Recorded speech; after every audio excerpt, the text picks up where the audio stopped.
दोस्तों नमस्कार, मैं विनोद शर्मा पॉलिटिकल चौपाल से। आजकल केंद्र सरकार की 34 साल बाद आई नई शिक्षा नीति पर बहस देश भर में जारी है। शिक्षक इसको ज़्यादा बखूबी समझते हैं।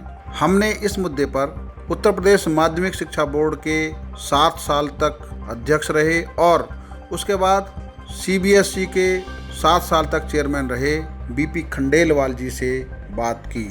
BP खंडेलवाल 1986 में जब पहली पुरानी शिक्षा नीति आई थी, उसकी प्रोग्राम ऑफ एक्शन कमेटी जो बनी थी उसके सदस्य थे। उनका काम था कि इसको इम्प्लीमेंट करने का जो तरीका अपनाया गया वो कितना कारगर है, उस सब पर उन्होंने उस समय काम किया था। आज जब 34 साल बाद नई शिक्षा नीति आई है तो उस पर उनका क्या कहना है ये हमने उनसे जानना चाहा। उन्होंने ज़्यादा उम्र होने की वजह से कम बोला, लेकिन मोटी मोटी बात उन्होंने जो बताई, उन्होंने कहा कि पहली बार ऐसा होगा कि माँ की भाषा में जो बातचीत होती है उसको बच्चे जल्दी सीखते हैं। तो प्राइमरी एजुकेशन में अब मातृभाषा की पढ़ाई होगी।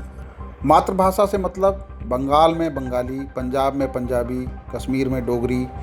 तो जो भाषाएं अभी मुख्य धारा में कम हैं, दूर दराज में हैं, वो सब आपस में जुड़ेंगी, उन भाषाओं का विकास होगा। वो कहते हैं कि बोली और भाषा में फ़र्क होता है। जैसे हम बुंदेली बोलते हैं, ब्रज बोलते हैं, भोजपुरी बोलते हैं, इनमें बोली भी हैं, कहीं भाषा मिक्स हो जाती है। तो हमने कबीर सूरदास को उन्हीं भाषाओं में पढ़ा और हमने उसको समझा और सीखा भी है। आने वाले दिनों में फ़र्क ये होगा कि इंग्लिश एक सब्जेक्ट रहेगा, माध्यम हिंदी होगा या वहाँ की जो भी भाषा होगी मातृभाषा वो होगा।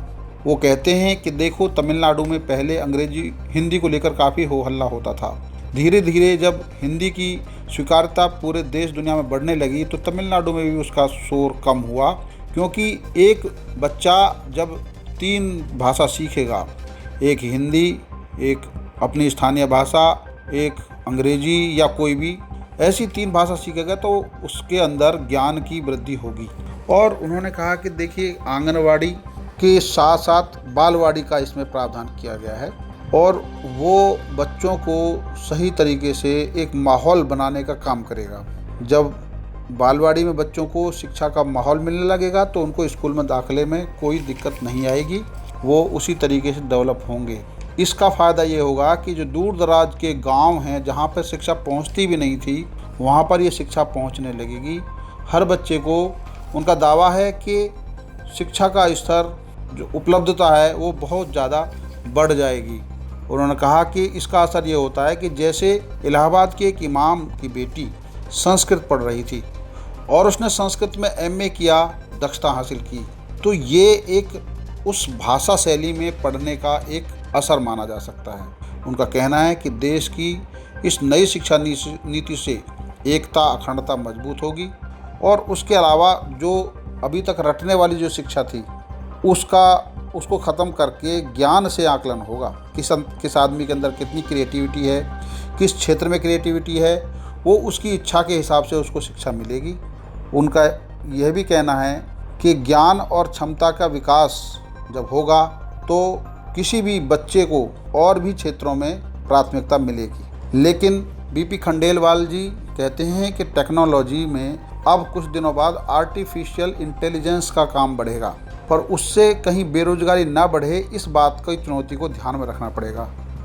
कॉलेज लेवल पर आर्टिफिशियल इंटेलिजेंस जैसे सब्जेक्ट को पाठ्यक्रम में शामिल कराना होगा।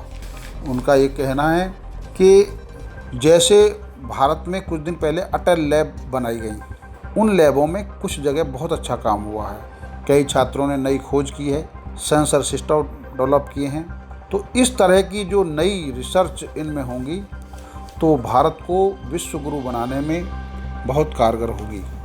BP खंडेलवाल जी ने हमारे साथ बातचीत में जो कहा, आप भी सुनिए और समझिए वो क्या कहना चाहते हैं नई शिक्षा नीति पर।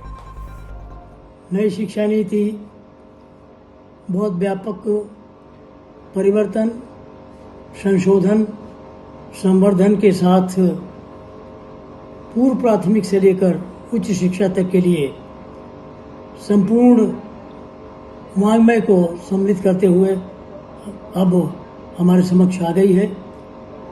केंद्र द्वारा घोषित शिक्षा नीति के अनुरूप प्रत्येक आयाम को भारतीय चश्मे से विकसित करने और उसका क्रियान्वयन करने का यह नवीन प्रयास है, जिसमें अंतर्राष्ट्रीय अनुभवों का लाभ, ज्ञान का और अनुभव और कौशल्य का लाभ लेते हुए देश के प्रत्येक छात्र छात्रा को पूर्ण अवसर प्रदान करते हुए उसके अपने ज्ञान, कौशल्य और आत्मिक विकास को आगे बढ़ाने के लिए संपूर्ण व्यक्तित्व में पाठ्यक्रम के साथ, संशोधन के साथ, ज्ञान के विभिन्न आयामों को जोड़ने के साथ, और ये जो विभाजन है विज्ञान का और सामाजिक विज्ञान का, आर्ट, योग, कौशल के और आयामों का, इनको एक साथ जोड़कर जिसकी जैसी अभिरुचि और संपन्नता